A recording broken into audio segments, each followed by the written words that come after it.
man shuts himself off from his neighbors, when he conducts mysterious experiments behind locked doors, there's bound to be talk. There were those who whispered that old Dirk Van Pryn was a sorcerer, and worse. He might never have been remembered at all had not his research led him to the discovery of a most unusual formula for making glass. Mr. Van Pryn, it's Mrs. Ames. What do you want? The silversmith left a package for you. Just leave it outside the door, please. Can I bring up your supper now, Mr. Van Pryn? Never mind. Just leave the house. Oh, you ought to take something, Mr. Van Pryn. I'll fetch up some nourishing soup before I go.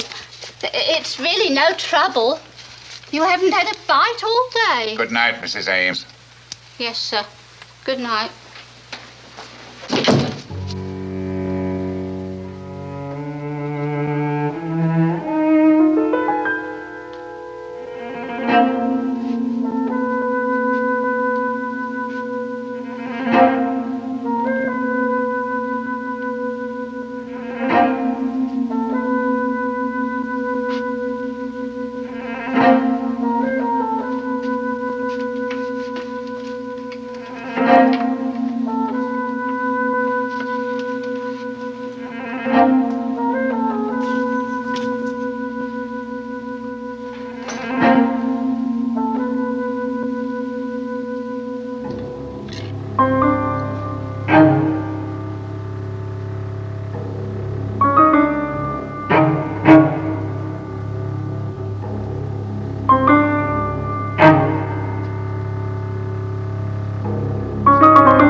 Himself before dawn. His story might have ended there if he'd had the courage to smash those spectacles. But like many another scientist, he couldn't bear to destroy his own creation. Too bad. Because years later, others tried them on. In The Cheaters, our story for tonight, a junk man named Joe Henshaw, played by Mr. Paul Newland, a little old-fashioned lady named Marian Alcott, played by Miss Mildred Dunnock. Her nephew, Percy Dean, played by Mr. Jack Weston. And finally, a man who discovered the real purpose of the spectacles, Sebastian Grimm, played by Mr. Harry Towns. What they saw through those yellowed old lenses, they never forgot. And neither will you, my friends, because as sure as my name's Boris Karloff, this is a thriller.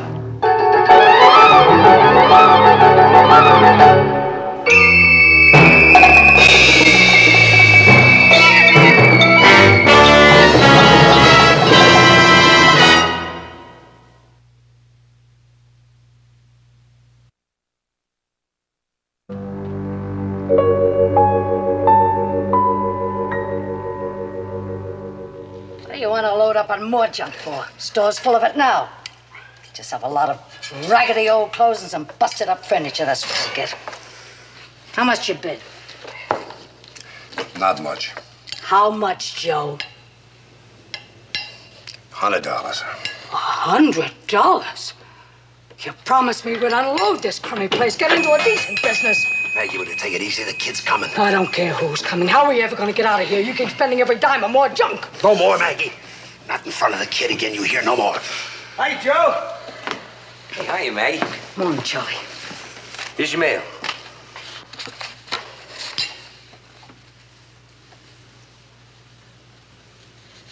Why don't you admit it, Joe, and get yourself a pair of glasses? I see what I need to see. Yeah. Maybe we ought to leave it that way.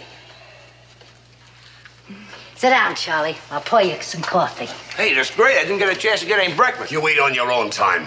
You go get the truck. Okay, Joe. Where are we going? Joe's bought another blind lot from the city. Maggie. Paid $100. And I'll bet no other salvage operator bothered to bid on it. But my Joe's got sporting blood. My Joe's a gambler. Huh, Joe? Where is the stuff? The old Bleecker house. The Bleak. Why, that place is 200 years old. Why, it's been padlocked since before the First War. Will you keep your mouth shut? You just do your job and let me run my business. Wait a minute, Joe. I didn't say anything. Did I say anything, Maggie? You leave Charlie alone. You want to pick on somebody, pick on me. I'm warning you, not again in front of the kid. Hey, you two, knock it off, huh? Maybe Joe's got a good idea. Fat chance. Well, I heard of a salvage at one time that found $500,000 in war bonds in an old house. Confederate war bonds. Look, when you get the truck. Yeah, sure, Joe. Keep your eye on him, Charlie. If he finds anything in that dump, I want to know about it.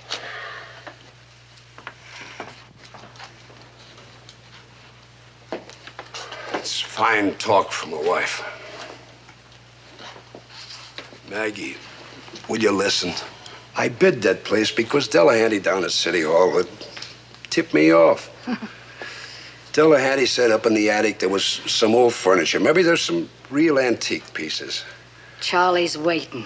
Maggie, you gotta take a chance once in a while. Maybe our luck will change. From bad to worse. Look what's happened to you, Maggie. Ever since I hired that kid, you've been treating me like dirt. Oh, don't stop that again. All right. We'll settle this later.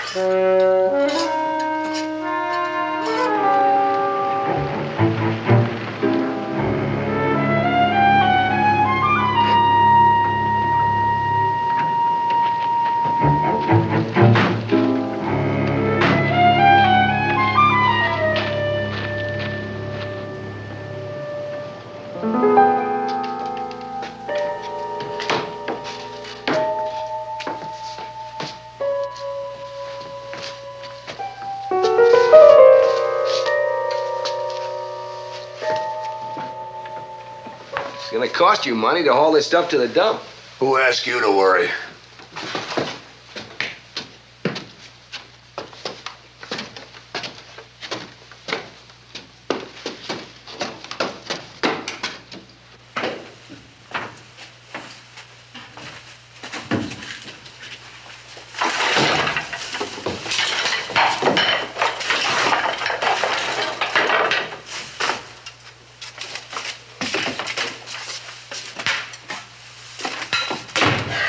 Nothing.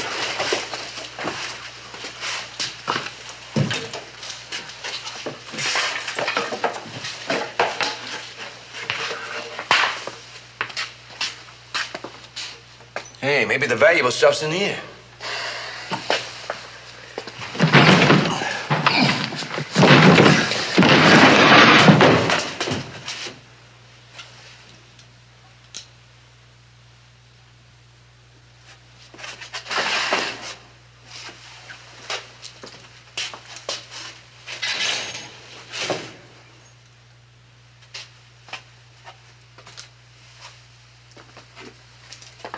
Joe, look at all these old books. Maybe there's some rare editions here.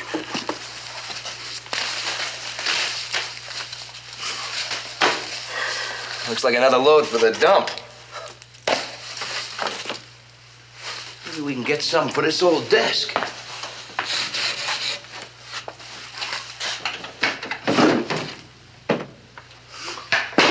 Some deal. You ought to sue the city, Joe. Advice from you I don't need. Yeah. Maggie's gonna froth and foam when she hears about Why this. don't you go and tell her? Go on, get out of here. What you want me to shut? Go on, get out. Okay, Joe.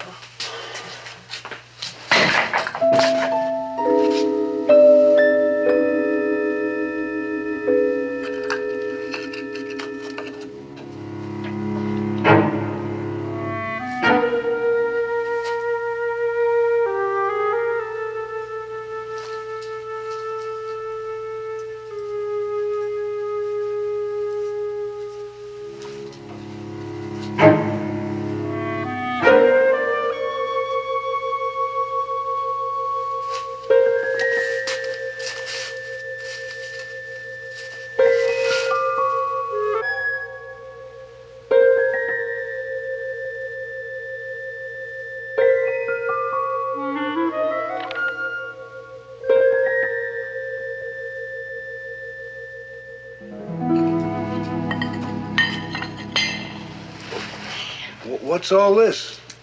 Happy birthday, darling. But it's not my birthday. Oh, please don't spoil it, Joe, dear. I know your birthday was last week and I forgot.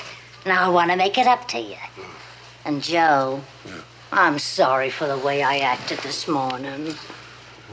You're sorry? What's happened? Did that kid tell you I found a basket full of diamonds or something new? Charlie said it was nothing but rubbish. And all of a sudden I realized how disappointed you must have been. And how rotten I've been. Rotten and unselfish, Joe. And I'm sorry. Well, you know, maybe I haven't been so easy to live with either. Go wash up now. Dinner'll be ready in a little while.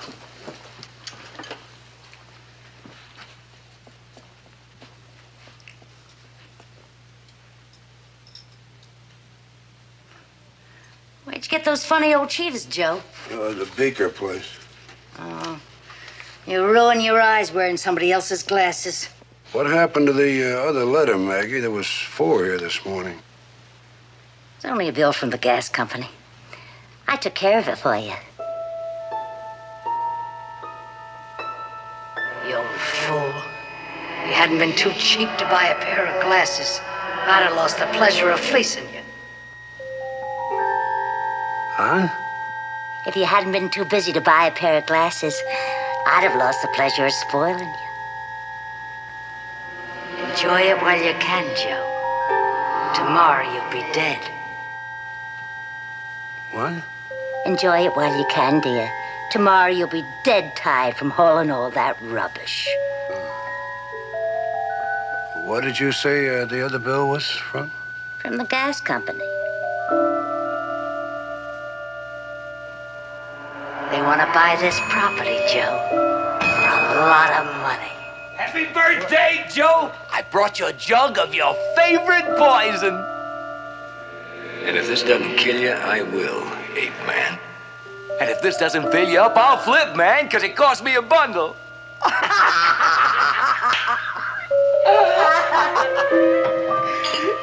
What's the matter, Joe? You sick? Come on, what you need's a little drinky. How about it, Maggie? Oh, I don't know, Charlie. The doctor said... Hey, come on, it's his birthday. Just one, then.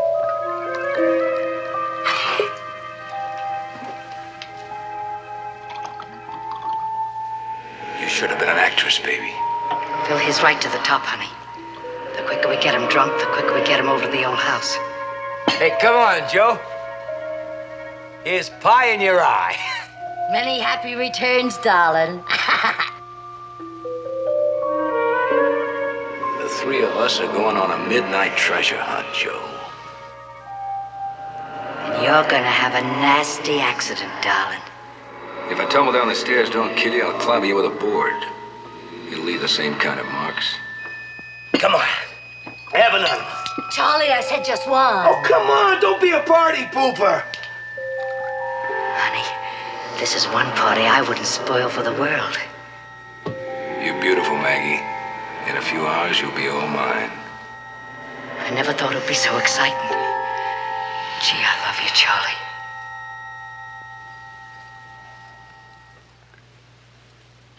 Charlie, you got an education. Sure. What does V-E-R-I-T-A-S, what does that mean? Well, it's veritas. It's Latin. It means truth, truth. Where you going, Joe? Oh, I'm gonna put the truck in the garage. Oh, wait a minute, Joe. Look, sit down, will you? I mean, look, I'll take care of the truck, huh? No, you got your fancy clothes on. It's too bad.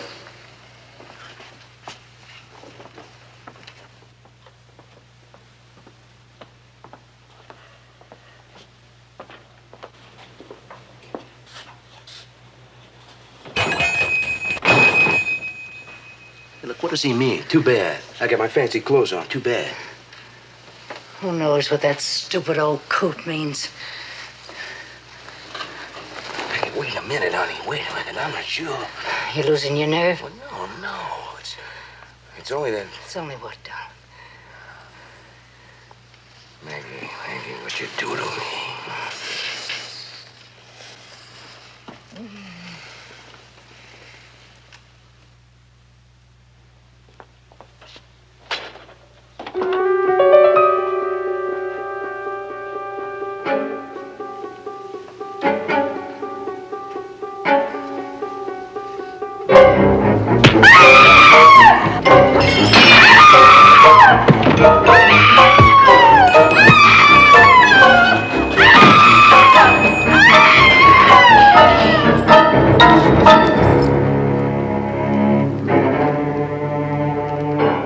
Joe. Why?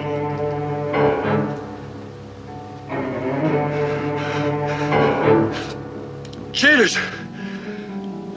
Cheaters! You don't do something like this just because your wife's been cheating on you, Joe?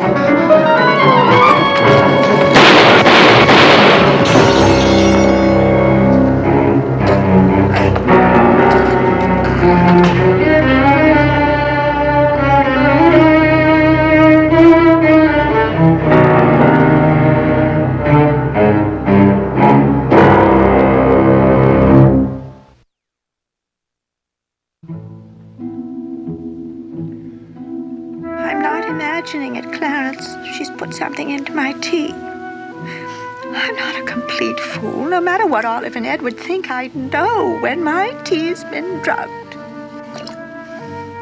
Because today's Thursday. Her bridge club meets downstairs every Thursday, and every Thursday after lunch I get so sleepy I have to stay in bed. Oh, any simpleton can see why she doesn't want me. She's afraid I'll meet her friends. I'll speak my mind. No, I'm not ungrateful. I'm completely aware of the sacrifice Olive and Edward have gone to come here and look after me since Mr. Alcott's death. But there's no excuse for keeping me a prisoner in my own home.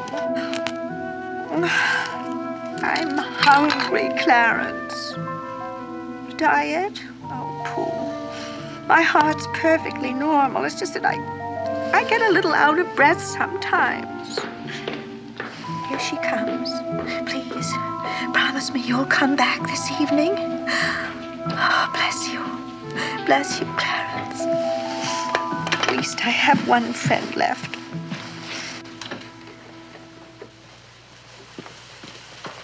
Enjoy your lunch, Mother Alcott?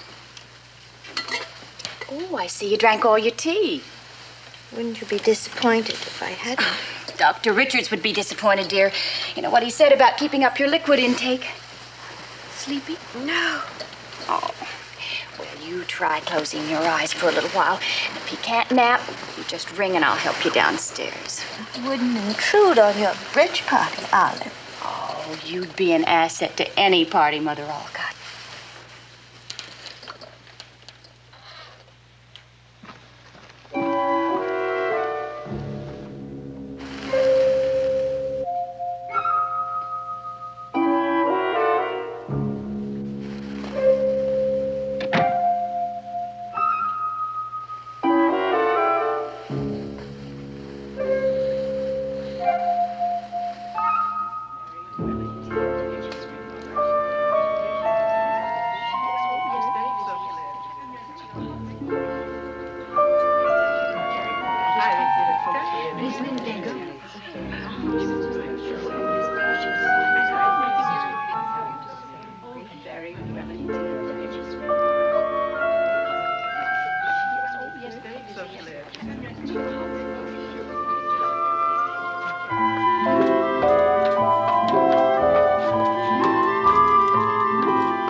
May I help you?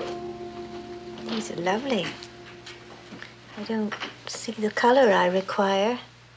What color are you looking for? Yellow. Bright yellow. I'll see if we have any in stock.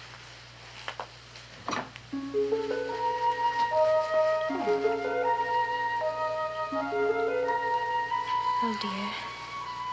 No. Those are horrid shades. I'm afraid I'll have to inquire elsewhere.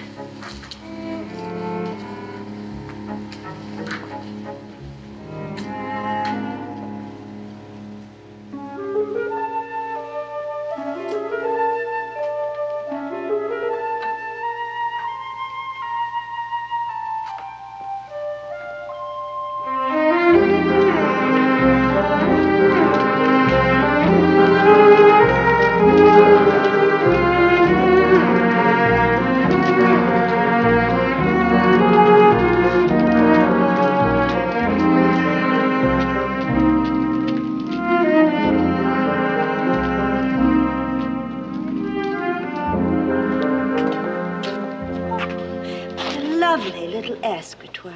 How much are you asking for it, Mr. Henshaw? It's sold. And my name's Bergen. Henshaw's dead. Yes. Don't you read the papers? He brained his wife and her boyfriend, and the cops shot him. The gas company owns this place now. They bought it from Henshaw's relatives. They're going to put up an office building, so I bought out his inventory. I see. Do you mind if I browse around a bit? Help yourself, lady.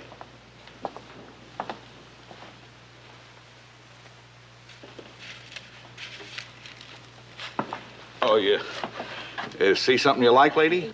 Yes. How much are these? Yeah, 2 bits.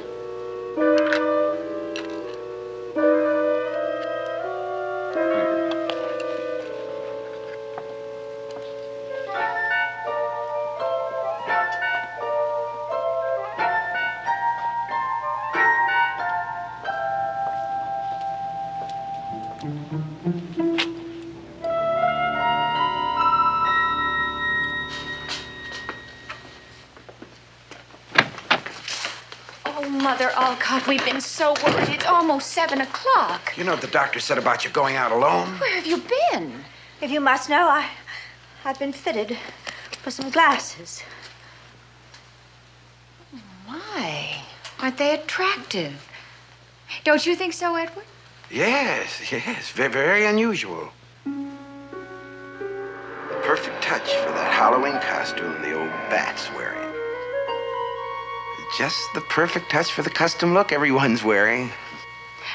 I see you've been shopping again. You doddering old thief. Now Edward will have to return all the junk you've stolen. It'll be the last time you'll make trouble for me, old girl. Your next trip will be to the morgue. You look so pale, Mother Alcott. Let me take you up to bed. No. I can manage for myself. Oh, darling, we're already late. You won't mind if Clarence brings up your tray to you. He phoned to say he was on his way. We'll wait for him if it makes you nervous being alone, Mother Alcott. I think we should wait. Oh, she'll be all right. She'll probably make Clarence take her out nightclubbing. Goodbye, Mother Alcott. Sweet dreams.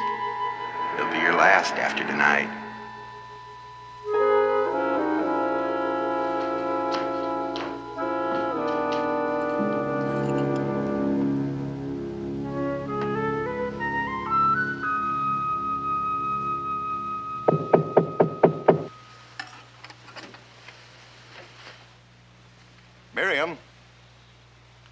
Miriam, it's Clarence.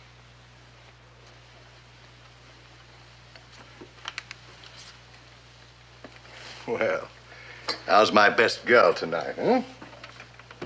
I hear you were out in the town this afternoon. Clarence, they're going to kill me. No, Miriam, that's no way to talk. No, it's true. My, this looks delicious. Clarence, as trustee of my late husband's estate, it's your duty to listen to me. Now, where would you like to sit? Well, what's wrong with right here by the fire, hmm? I heard them say it. I heard them think it. I don't know, but I think it had something to do with these spectacles. And after you've had your supper, we'll go downstairs and watch TV. Come along now, young lady. Come. Get your last meal.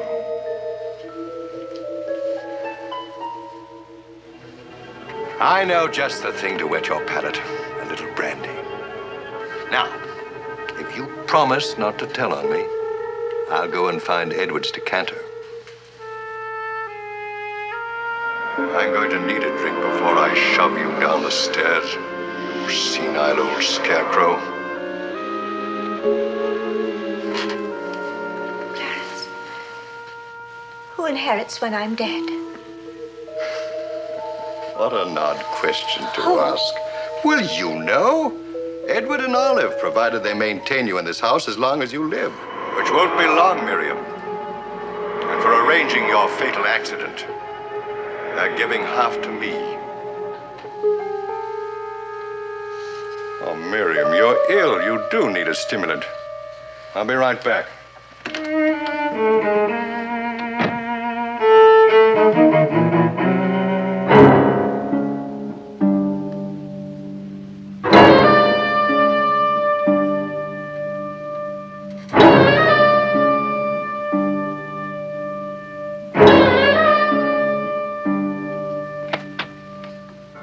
You know, there's one thing I've always admired about Edward. He keeps excellent brandy. It's a status symbol for him, I suppose. Pity he never touches it himself. If I've said it once, I've said it 100 times. Unbend a little, Edward. Live, live, live, live. Well, you're not going to let your generation down, are you, Miriam? You know how to live. But you're overdoing it a bit, you old hag. Well, what's wrong, Miriam? Aren't you going to join me? Oh, Miriam. You're not going to let an old friend drink by himself?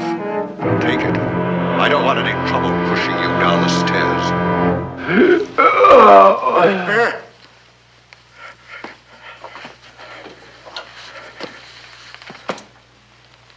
Miriam.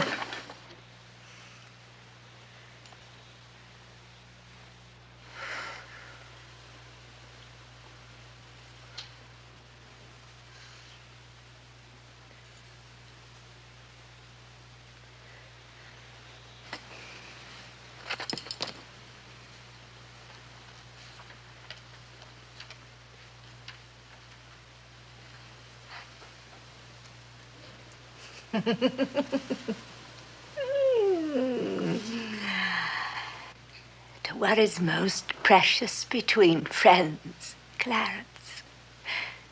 The truth.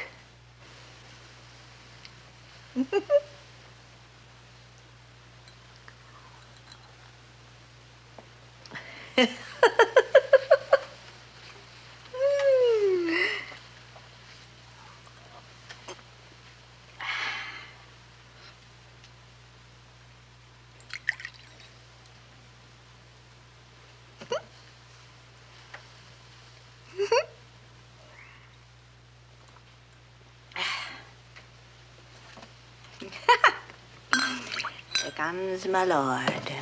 Tra-tra. Here comes my lady. Nimble-namble. Just around himself a glass of wine. Oh, Clarence, you're not saying anything. Dear, sweet Clarence. Always ready to listen to an old lady's troubles. My head's going round and round and round and round.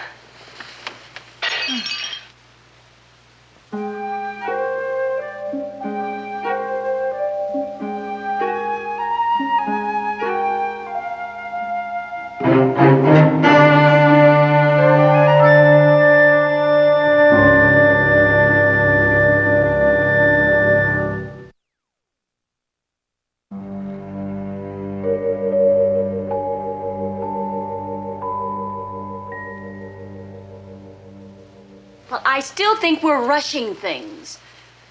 Oh, nonsense. It's been nearly a year since Clarence and the old lady died. People have found other things to talk about. I wonder. Well, they all accepted, didn't they? Oh, well, they'd come once, out of curiosity, if for no other reason. Well, I couldn't care less, as long as Thorgensen enjoys himself. He doesn't know it yet, Olive, but he's going to sponsor me into the Gentry Club. I intend to be somebody in this town, and Thorgensen will be my advocate. That's why I invited Sebastian Grimm and his wife. Sebastian Grimm? That rider? Why, he's nothing but A dissolute bounder. Yes, that's how dear, sweet Mother Alcott would have characterized him. Well, he's a necessary evil to my plan for the evening. Just bad-mannered enough to get bored with our party and suggest a poker game. Thorgensen's weakness. But you hate gambling. Nevertheless, I intend to show Thorgensen that I know how to lose like a gentleman.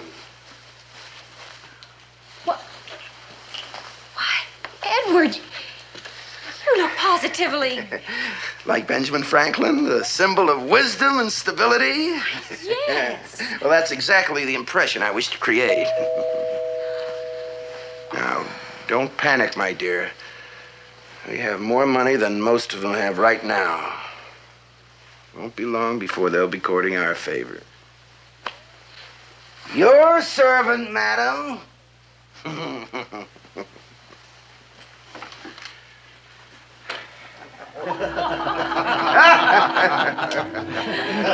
costume is very impressive, Dean. Well, thank you very much. I'd swear I was in the presence of the industrious Benjamin Franklin himself. Except for one flaw. Hey, what's that, Griff? Every schoolboy knows that Franklin wore spectacles. He has you there, Dean. Ben Franklin without spectacles is like FDR without a cigarette holder.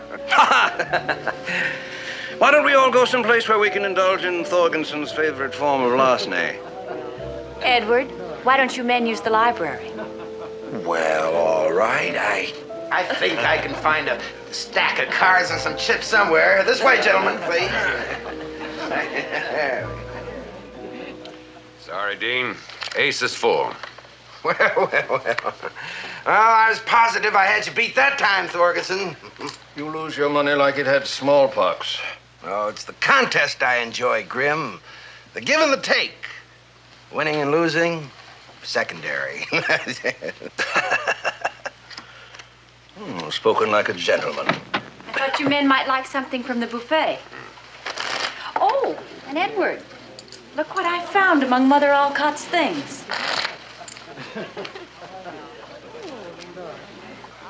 Well, I'll be. Remarkable. Does that satisfy your sense of historical accuracy, Mr. Grimm? Madame, I'm flabbergasted. Can't see much. Might improve your game. Deal the cards, Thorgensen.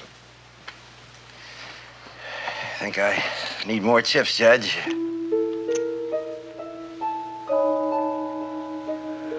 Delighted to take your money, you fat little fool.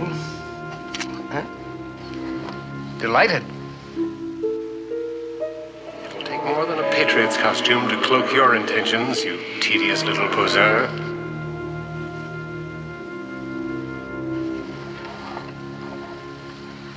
Ah, here's a laugh. The word veritas is engraved across these spectacles. Yeah? Latin for truth. No. Probably made with his honor in mind. It is supposed to be your calling, isn't it, Judge Fluger? And what exactly is your calling, Mr. Grimm? I'm an unpublished author. Unsung. Unfulfilled. A soul in eternal verities of life. And a decent hand. 3 9s. That's more like it. This time I'll give them a run for their money. Not even a miserable pair. I better stay in for one bet, though. Make Thorgensen think he's forcing me out. The jerks. They're all waiting for me to clobber them. If they only knew I've held out a pair of aces from the last hand. Aren't you going to look at your hand, Dean?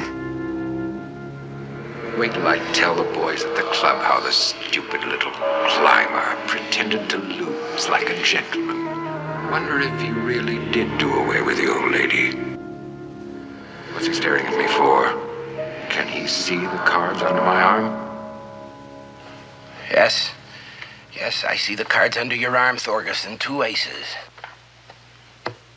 What did you say? You held them out from the last hand.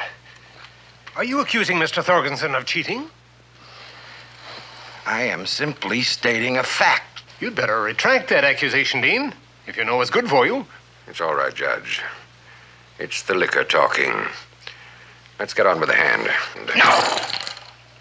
Nobody comes to my house and takes my money and laughs at me. Oh, no. Because I see you all for what you really are, all of you. Raise your arm, Thorgerson. Go on, raise it.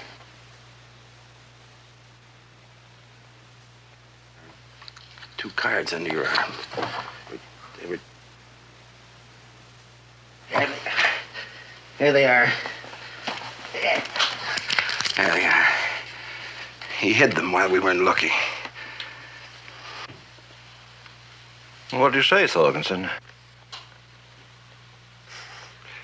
What can I say without becoming a bad guest? You mean that Dean? Of course. He gathered in the cards the last trick. He hid those 2 aces because he wanted to embarrass me. I can't imagine why. That's not true! You're lying! Am I? Did you see me hide those cards under my arm? No. No, but I... Then how did you know they were aces? It's these spectacles. I'm not certain what there is about them, but I just knew. There you are, Judge. I leave the verdict to you. I think we all know who the cheater is. No, he was the one that was holding out the 2 cards. He's the cheater. We'll admit it. What? Tell them. Tell them. Tell them. Tell them. Really? Tell them. Go on. Tell them. Dean, stop it. No, Dean, no, stop. Tell them. Tell them.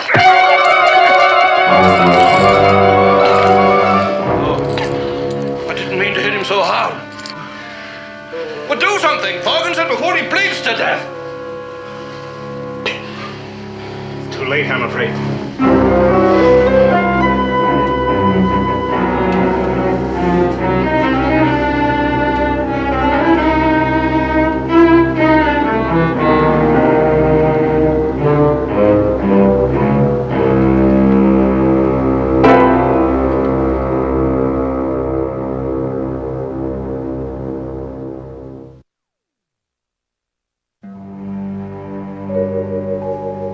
I admit that when I picked the spectacles off the floor, I was merely curious. And then the inscription Veritas intrigued me. And the exchange between Dean and Thorgensen. When Thorgensen asked, "Did you see me put the cards there?" Dean said no. Thorgensen asked, "Then how did you know that they were aces?" And what did Dean say? These spectacles. I'm not certain what there is about them, but I just knew. Ellen, I tell you, I'm on to something. I know. You'll say it's just another of my harebrained projects. I'll be bored with it in a few weeks. Well, you're wrong. You're dead wrong. Look. A rough draft of my new book. Complete, except for the last chapter. Sebastian. Here is the villain, or the hero, if you prefer. The Cheaters. That's going to be the title of the book, Ellen. The Cheaters. Book about a pair of glasses? Ah. These are not ordinary glasses. I'm convinced that because these spectacles were misused, 5 people met violent deaths. 5 people? And I have them all documented, too. Do you remember the Henshaw murders? Yes. The police officer that shot Henshaw stated that when Henshaw came at him with the crowbar, he was screaming, "The cheaters! The cheaters!" That was the motive for the murders, infidelity. No. I don't think that Henshaw was referring to his wife and her lover. I don't think he was attacking the police officer. He was trying to destroy the cheaters. Oh, that's nonsense. Nonsense, huh?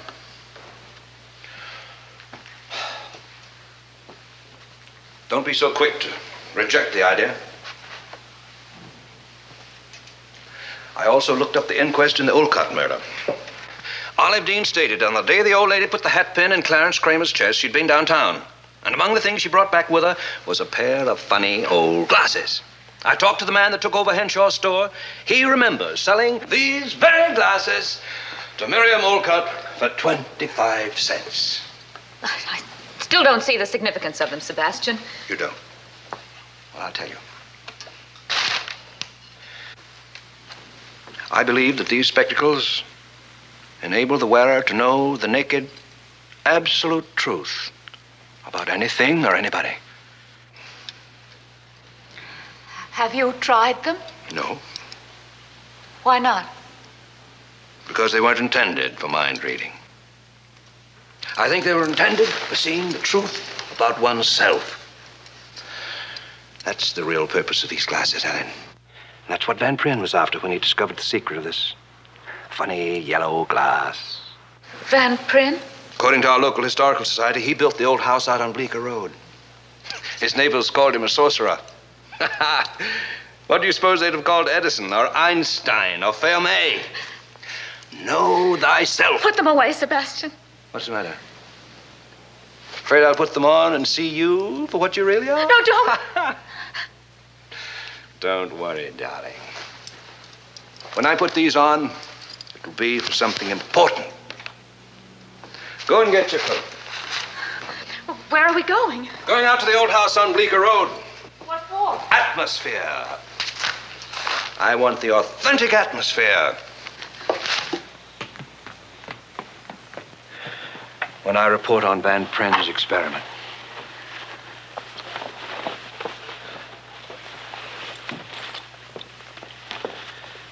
By the way, Ellen, that's going to be the title of my last chapter.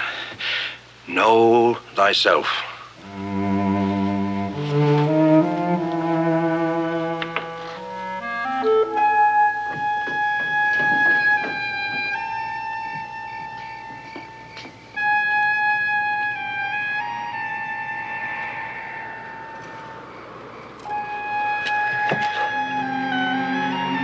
The city was supposed to tear this old place down last year. Lucky thing for me, they didn't. Sebastian? What is it? What happened to Van Pryn after he put on the glasses? What difference does that make? I want to know.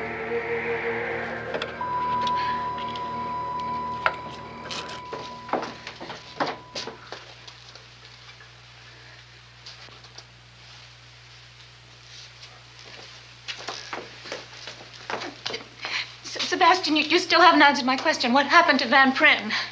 His old desk is still upstairs, and the same mirror that he used. You've been here before? This morning.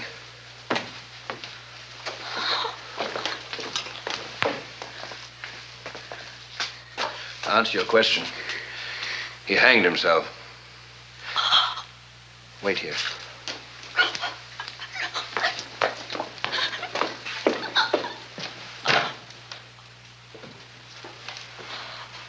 Ellen, I know you think this is a fool thing for me to do, but I have to. It's the only way I have of satisfying my twisted sense of the dramatic. You understand that, don't you? Sebastian, please, let's get out of here. No, I've come this far. You don't have to prove yourself to me or to anybody. Darling, how would it look if I ended my book by saying I lost my nerve? Oh, no, Sebastian, please, please come home. This is wrong. It's unholy. Imagine that's what Van Pryn's ignorant neighbors said. It's unholy. Well, if Satan's waiting up there, so be it. No. Oh, please.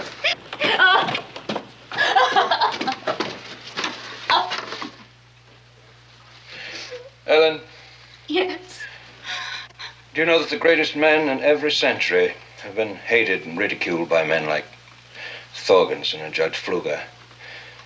Van Pryn knew that. Oh, Sebastian. Sebastian, please come down. So he made the cheaters to find out if he was one of the great ones. Evidently, he was disappointed. Wish me luck.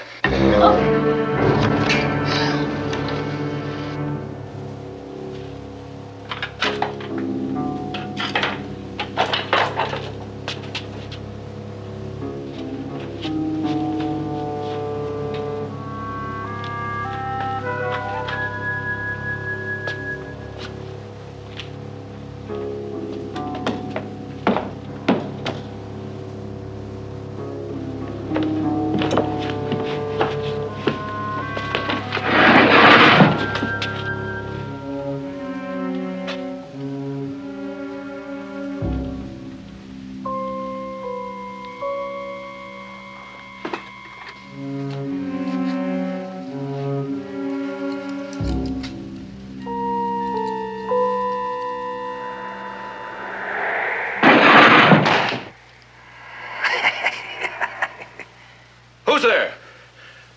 Who's in this room? Just you, Sebastian Grimm.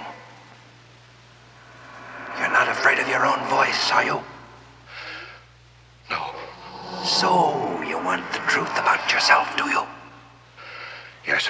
The junk man, the old lady, and Edward Dean read only the minds of others. Think of the agony they suffered. They were afraid. They let their emotions get out of control. But you're different. You can master your emotions. You even dare to look into your own mind. Yes. Very well then. Bring the light closer.